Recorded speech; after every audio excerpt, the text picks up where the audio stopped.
assise ya lelo na Assemblée nationale na dossier Ilunga Nkamba. Il n'est pas là. Qu'est-ce qui va se passer?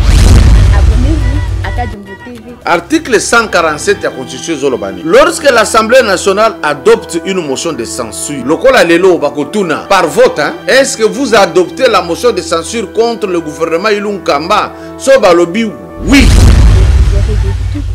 Kadjumbo TV, c'est du travail. Moyen ya Ilunga Nkamba a échappé et zaté. Abonnez-vous et faites abonner aussi.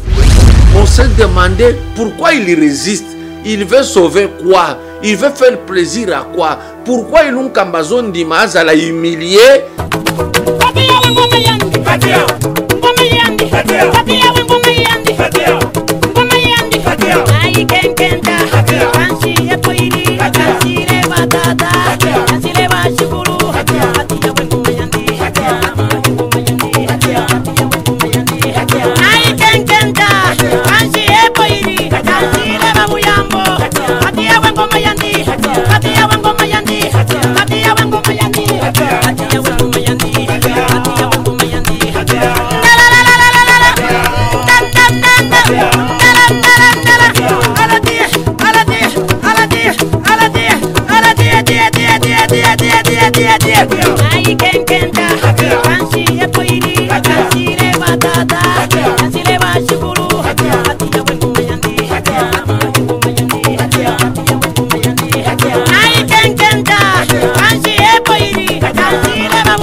Abonnez-vous à Kadjumbo TV et vous aurez de tout. Kadjumbo TV, c'est du travail. Abonnez-vous et faites abonner aussi les autres. Bonjour chers internautes, bonjour chez vous. Je ne saurais pas poser la question de savoir comment vous vous portez. J'espère que Dieu protège tout le monde. Nous avons prédit la victoire des léopards, eh bien c'est arrivé. Je vous ai dit, ayez confiance à ces enfants, ça va aller. On sait lire les signes du temps. Alors ne négligeons rien. Vous avez remarqué même que Lobby, arbitre Salaki Nanko, Azoboya 2 pénalty Nanko. On a vu, on a eu une émission, cette injustice-là est liée à la jalousie qu'on a envers la population nyonso ya Congo, envers Congo. Balingakate, batu bazo envier biso. En même temps, besoin envier biso batouté mais mboka na biso. Souvent on a tendance à nous faire du mal. Mais comme on kolo saki na biso lobby, il n'y avait plus moyen de faire autrement. Il fallait que garder à Salaka carrière parce que biso victoire tozaki nango depuis kala. Ilunga Nkamba ba déposer les lettre pour la motion de censure à l'écart na Assemblée nationale. Il faut à la présent ayoka débat negeza ko kende soki ya kozala ba moyen de défense apesa nende aponi ko kende na katanga kotala autorité morale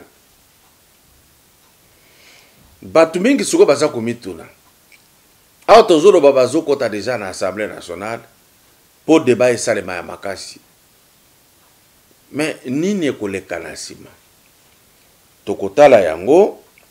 Mais dans l'entretemps, on vous informe que Tokolukato Yeba, Guilé Nyembo, Oyonde a remplacé le Lokamere. Enfin, le président de la République vient de nommer le directeur de son cabinet. C'est M. Guilé Nyembo.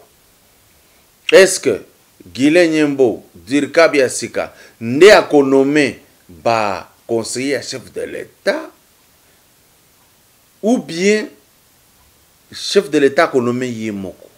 On ne sait pas. Tokoya koyeba li solo wana tango ba représenter biso mutu tango tokozwa cursus nezalaki nini a nani a uti wapi toko informer bino. Dans l'entretemps, je n'ai pas ça. Tozo sentir que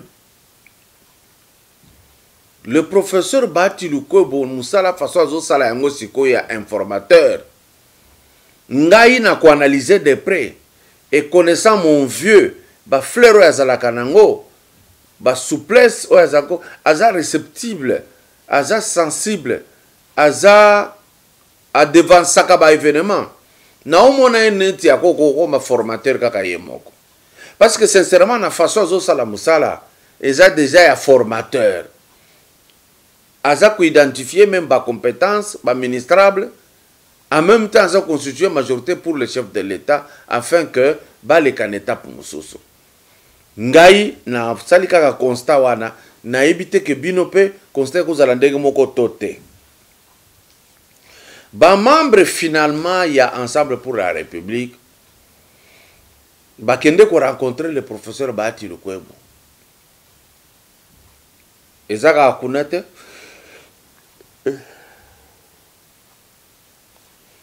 Vous m'excusez, la fatigue m'amène à bailler. Bon, pardonnez Gamingi. Je pense que la technique, vous allez vous occuper pour enlever ça. Les membres de l'Ensemble pour la République Bakendeki kotala professeur Bahati Lukwebo. Il n'y a pas que là nde Bakendeki kotala pe kaka kabundu wana ozomona bazo critiquer na grand jour ba monaki na pokwa pour accepter ya ko signer na kokota na nyo sacré. C'est ce que nous disons. Quand on fait des analyses, quand on vous dit qu'on connaît tel, qu'on fait des analyses, vous voyez que la cabiche est en dame. Après tout le spectacle, bah, sali awa. Soukananyons, baké.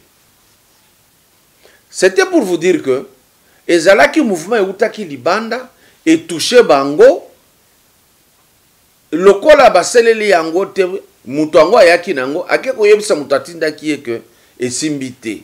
Yango na baza conséquent, mais ba boyi au monaki émission avec Bibi Kapinga lobaki bango so ba baza ko banga ko tanga déclaration na bango. Match kwata. C'est-à-dire ba comme ko kende lokola ba Nicodème na union sacrée. Mais en même temps, ils n'ont pas hésité de critiquer Jean-Marc Kabound. Alinga sala boye, alinga lakisa boye, batangi ba niveau d'études, basali donc vous comprenez que ce que Jean-Marc Kabound a dit, bozongi na yango. Mais pourquoi vous ne devez pas commencer à critiquer Jean-Marc pour rien? Jean-Marc Kabound na minute yo, ba collègue yo akosolo na bango, eza Katumbi, eza Mbemba, eza Kamere, Eza Bahati, il est le président d'un grand parti politique. Qu'est-ce qui se passe avec nous au Congo? Ozana moninga na yo, so akomi chef, adapte toi mbalamoko, benga ye chef, respecte ye chef. Batu bazo croire que Kabound tangwa solola kina bambemba lobi o boyete, oh non, il ne pouvait pas. Bazo zongi Sambemba na Katumbi na niveau ya président Félix Tshisekedi. Le président Félix Tshisekedi, c'est l'aigle. Ali sous ce niveau na bangote. Ba na se. Il faut, c'est pourquoi moni abenga bango boya ba ye awa. Ayoki bango bokende ba kei. Collègue na bango la minute ezali Jean-Marc Kabound, président de l'IDPS. Vous pouvez bouder et vous n'avez qu'à bouder et il n'y aura rien. Deuxième volet. Oh, mais c'est leur pouvoir. L'union sacrée, c'est leur initiative. Jean-Marc Kabound égale président Félix Tshisekedi égale Augustin Kabound. Vous pouvez tout dire, vous pouvez tout faire, vous ne passerez que par là. On a compris que Koya na union sacrée, les gens voulaient que Ezala et donc on a biso. Non, non, vous adhérez. Ça, c'est très important. Ça peut arriver aussi, un jour parmi vous, Moutumoka comme Mokonzi, à initier Peata, Salonga Linga Moussala. On va adhérer. On ne viendra pas pour corriger. On peut proposer. Alors, toujours signaler que au même moment que le professeur Bahati Lukwebo azosala ba musala na ye, kuna na bureau d'âge bazosilisa makambo ya ilunkamba tozozongela place wana bakoleka na koluka bureau définitif. Or bureau définitif tango ekokola botala ba priorité ya misala bureau wana ekosala bakotala koma kolongola loi oyo ezopesa Joseph Kabila 80 000 dollars comme salaire ti bakokendene ata ba 10 000 ou bien 15 000 na bureau définitif ekokota nde bakotala bakosala contrôle parlementaire sur le mandataire de l'État ya ba entreprise yoso bafanda fanda parce que baza posa na mbongo ezonga na caisse de l'État. Kaka na bureau définitif nde bakotala réforme ya loi électorale parce que le président est favorable na proposition wana. Pourquoi j'ai dit ça? Alors baki yango na discours na ye qu'il faut tozonga de un tour à deux tours. Na eloko wana, il y a aussi des choses à côté oyo bako bongisa yango. Na bureau définitif wana esika liwe kokota tokoya na émission moko ya Fayulu bako sala recensement oyo Fayulu azoboya na motema moko. Recensement ne faut bayeba qui est congolais, qui ne l'est pas. Et puis après recensement bayebi congolais azaboye au même moment il faut toucher police na armée parce que tozalaka infiltré bakolongola bapaya tout bazana kati. Rassurez-vous, ça arrive. Maintenant tozongi na ilunkamba awa akimi ke kofanda na Lubumbashi kotala autorité morale. Les gens se demandent totanga nanu article 163. La Cour constitutionnelle est la juridiction pénale du chef de l'État et du Premier ministre dans les cas et conditions prévus par la Constitution. C'est-à-dire, ceux qui ont constaté que kokima ya ilunkamba et ça infraction, Cour constitutionnelle ne juge pas. Donc déjà, à côté, on a bozala un peu calme. Maintenant, nous allons lire l'article 167. Toyoka nini balobi na kati. En cas de condamnation, le président de la République et le Premier ministre sont déchus de leur charge. La déchéance est prononcée par la Cour constitutionnelle. La Cour constitutionnelle de ajijaka batumi baleo. Makambo ilunkamba ya zo sala zo kima, soki est commis infraction.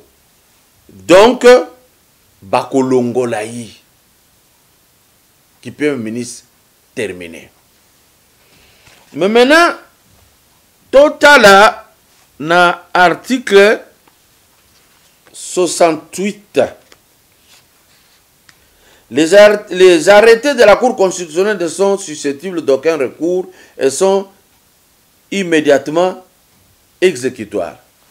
Ce qui peut Cour constitutionnelle sikoyo nde ejijaka Premier ministre. Si on va constater que ça na infraction, nde bakolongole ki Premier ministre. Et si on va longoli azana isika koki kokende te lisusu akende kolukara renfort ou bien akende kokota en appel ezati. Voilà toyokani tokomi apaisé. Maintenant, qu'est-ce qui se passe?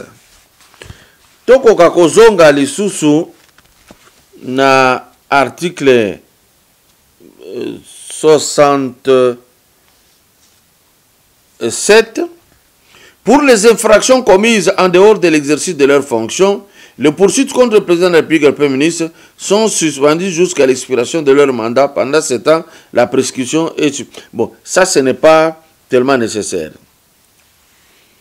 Maintenant, Balobi,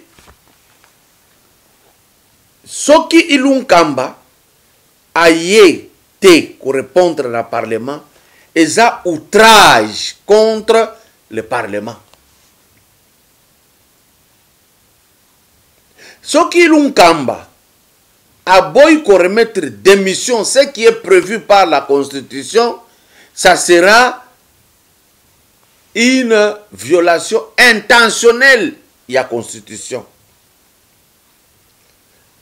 Comme conséquence, à cause de la puni, à cause de la déchu, c'est-à-dire bakolongolaye, azala présent, azala te, lorsque Kaka, Assemblée nationale, indimi motion de censure et accepté que ezali peut kosalela yango ilunkamba azala te ako longwa. Alors ici je demande une petite pause pour qu'on puisse continuer avec vous. Je ne fonctionne pas sur base de ce que moi j'appelle les réactions comme les atalakou, oui. Hein, comme les musiciens aiment bien. Oui. Non, moi je suis un homme rationnel. Le jour où on va me proposer quelque chose, je pourrai dire ce que j'en pense à celui qui va me le proposer. Celui qui pousse aujourd'hui Katumbi à la porte de l'Union sacrée. Parce que d'après nos informations, mais Katumbi ne veut pas de votre présence. Première nouvelle, moi je n'ai pas été à la porte de M. Katumbi pour solliciter quoi que ce soit. Non mais votre présence au sein de l'Union sacrée choque les Katumbi et les Bemba. Je suis un Congolais de père et de mère. Katumbi est un Congolais. Il fait ce qu'il veut. Mon avenir ne dépend pas de M. Katumbi. L'avenir de Katumbi ne dépend pas de moi. Mais parce qu'ils disent Parlons des idées. Les gens du FCC qui ont dirigé pendant plus de 10 ans, moi j'ai fait 12 ans avec Kabila. Pas venir encore dans l'Union sacrée, ils vont polluer. Est-ce que nous pouvons savoir de quoi on parle, Jean-Marie? Oui. Moi j'ai parlé, j'ai participé à un gouvernement avec Joseph Kabila pendant 12 ans. Oui. M. Katumbi a travaillé avec Kabila pendant 14 ans. Alors, qui mais votre présence les gêne. 14 ans, excusez-moi. Sa présence ne me gêne pas. Pourquoi ma présence le gênerait? C'est ridicule de parler comme ça. Et Bemba, qui sont des Congolais de première zone, qu'est-ce que vous êtes en train de raconter? Mais vous avez fait votre temps. C'est ça l'illusion. Quel temps? Et Bemba n'a pas fait son temps, ancien président de la République. Et Katumbi, qui a été 14 ans avec Kabila, n'a pas fait son temps. De quoi est-ce qu'on parle là? Moi, je n'ai jamais été même Premier ministre, moi. C'est quoi cette histoire? C'est de la folie, finalement. Merci d'avoir observé cette pause. Tozongi sikoyo ya que tango bazo fungola ba assise ya lelo na Assemblée nationale na dossier Ilunkamba. Il n'est pas là. Qu'est-ce qui va se passer? Tobandeli wana siko très bien. Na pesa ki boye me tolanda siko yo ndenge zokende. Article 147 de la Constitution Zolobaning. Lorsque l'Assemblée nationale adopte une motion de censure, lokola lelo bakotuna par vote, hein, est-ce que vous adoptez la motion de censure contre le gouvernement Ilunkamba? Sobalobi, oui. Qu'est-ce qui se passe? Lorsque l'Assemblée nationale adopte une motion de censure, le gouvernement est réputé démissionnaire. C'est-à-dire, dès que Gara Bandimi, les lots, Bandimi Kaka part, article 147 et Sali fait Nango, c'est-à-dire, démissionner, c'est-à-dire, Bolongwe déjà. Awa, vous voyez où Tango Ilunkamba Zako Boya, Kotia démission, Tamba Senga qui a démissionné, Azoboya a coupé sa démission, si koyo contrainte pour démissionner, Ata signé T, Balobi Awa, alors, à cause de la contraint. Ce qui a boy cause la contraint ni ne kosala. Yoka suite. Dans ce cas, le Premier ministre remet la démission du gouvernement au président de la République dans les 24 heures. Basenga qui a comme démission à boy. Ba récolter ba signature pour la motion de censure. Les lois bazoko tabakotuna ba député. Est-ce que vous adoptez une motion de censure? Si seulement Balobi to adopté en haut, oui. Le gouvernement est réputé démissionnaire, c'est-à-dire que tout le monde est démissionnaire. Pour la forme, la Constitution prévoit que maintenant Ilunkamba est obligé de remettre démission na maboko président en dehors 24 heures.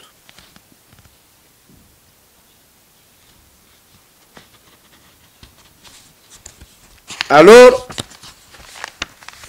lokola Ilunkamba azate nde isika souffrance ya batu ebele bazalaki kotuna lokola azate nini kosalema.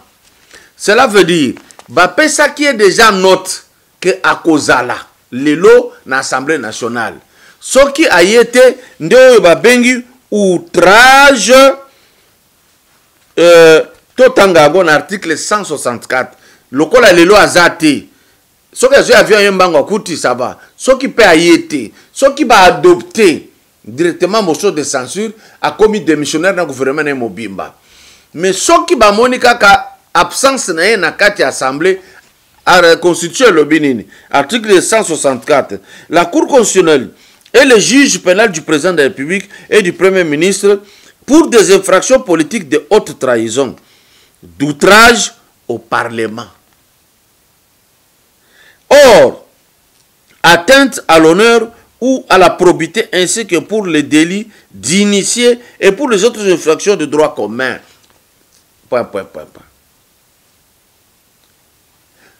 Soki aye eza outrage.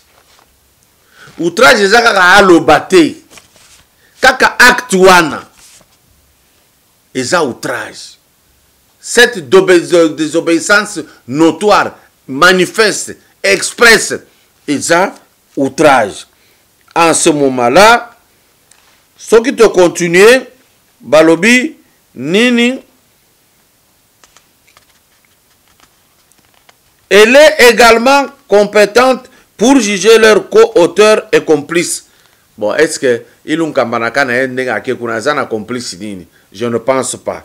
Au moins, à l'article qui suit ici, balobi, en cas de condamnation, parce que ici, il sera condamné pour outrage, en cas de condamnation, le président de la République ou le premier ministre sont déchus de leur charge. N'habitez sur te comprendre bien.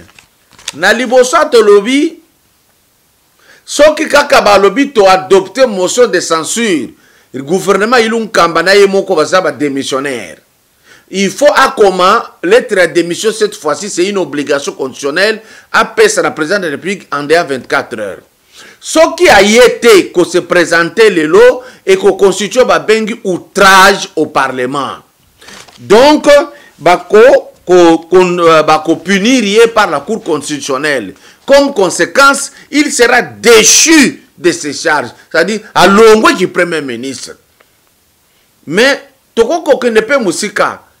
Ndenge azawana basi balongole qui Premier ministre. Pourquoi? Il n'a plus la confiance du chef de l'État. Pourquoi? Il n'y a plus de conseil de ministre. Il a déjà compris que basi balongolinga basi baboyi. Motion de censure, il sera contraint. Tant qu'on résister, il y aura outrage. La Cour constitutionnelle sikoyo et qu'on punir yé. Na punition na bako décharger yé. Mais etc. Étape mususu niveau nangara ko expliquer angote kitoko lokola professeur Mbata lokola banyako professeur ba Sambo banyaku batu minene ya droit ba professeur Mataninenga ba professeur Vunda tout ça ba koko expliquer conséquences kolandati wana ezanini. Là c'est très important. C'est pour vous dire que moyen ya Ilunkamba a échappé ezate. Ça sera très compliqué. Il n'y a pas moyen. Tango bazali ko senga ye, bazali ko senga pona nini, un grand professeur à économie, un grand mandataire qui a existé, mais qui a fait aussi des forfaits, ça existe dans le parcours de quelqu'un. Nous tous on a commis des fautes dans la vie, des péchés, des bavures, mais néanmoins, on s'est demandé pourquoi il résiste. Il veut sauver quoi? Il veut faire plaisir à quoi? Pourquoi Ilunkamba Zondima l'a humilié? Pourquoi? On se pose cette question, on n'a pas de réponse à donner. Néanmoins, il y a qui mbang mbang pona koloba, totika na loba, pona zonga na télévision, la landa, débat wane ko zalandenge nini. Peut-être Ilunkamba si aye, to ebité. Bango batamo na review pam pamba, jet aye pou awa. Ce qui a eu à se défendre à expliquer parce que c'était le premier ministre le plus amorphe de tous les premiers ministres qui ont existé. C'est un premier ministre qui passait tout le temps à combattre le chef de l'État. Il ne faisait rien comme travail. D'où il n'a pas vraiment, moi je ne souhaite pas, même Ndengaza absent, Nganabi, merci pour que nous, Katanga, ne soient pas vraiment rabaissés en dérision par des propos qui sortiraient de la bouche d'un si grand professeur qui va se solder comme ça gratuitement pour sauver une cause perdue. Donc d'ici là, portez-vous bien. Essayez de me donner les abonnés que je vous ai demandé pour qu'on arrive à 50 000. Ça traîne, je ne sais pas pourquoi. Nous disons félicitations à nos 11 léopards, y compris même les réserves et les staffs techniques. Donnez beaucoup d'esprit au travail, combattez par la prière, parce que ce que vous avez vu hier, ça peut encore venir. L'arbitre travaillait contre nous. Mais à comment qu'il y a un niveau mokoboye, tango biezo kota moya ko wanga les actes très difficiles. Voilà pourquoi nous avons gagné le match hier. Je vous ai dit, ces joueurs sont bons. Il suffit de les motiver. Ils sont terrorisés avec cette histoire de Covid. Bolandelango très bien. Il faut bozala très coriace la pisikawana. Tala tobeta kilobi match. Soba tout takaka gardien à Zoki tozaki li sous la gardien msusute. Imaginez l'équipe, on la place dans ces conditions là. Il y a risque qu'on dise bah joueur tolobi bazana Covid va jouer pendant 14 jours. Vous comprenez au moins ce qu'on a fait contre la RDC. Faisons entendre notre voix. Pour faire entendre notre voix, parce que Congo est commandé à niveau il y a le but aux hospitaliers. En tout cas, c'était tout le plaisir, plein de plaisir de vous savoir nombreux devant vos petits écrans, vos smartphones, vos iPads, d'écrans géants, rétroprojecteurs. Moi, nous sommes beaucoup utilisés pour voir l'andabiso na bakati ya émission oyo na sepeli na bino. Je vous dis sincèrement, j'ai fait cette émission tout en ayant une grande fatigue. Veuillez me pardonner pour cela. Nazo vraiment force na kuzonga le système nangai ya kitoko ya chaque jour. Ça sera une très bonne chose. Allez, bye. Abonnez-vous à Kadjumbo TV et vous aurez de tout. Kadjumbo TV, c'est du travail. Abonnez-vous et faites abonner aussi les autres.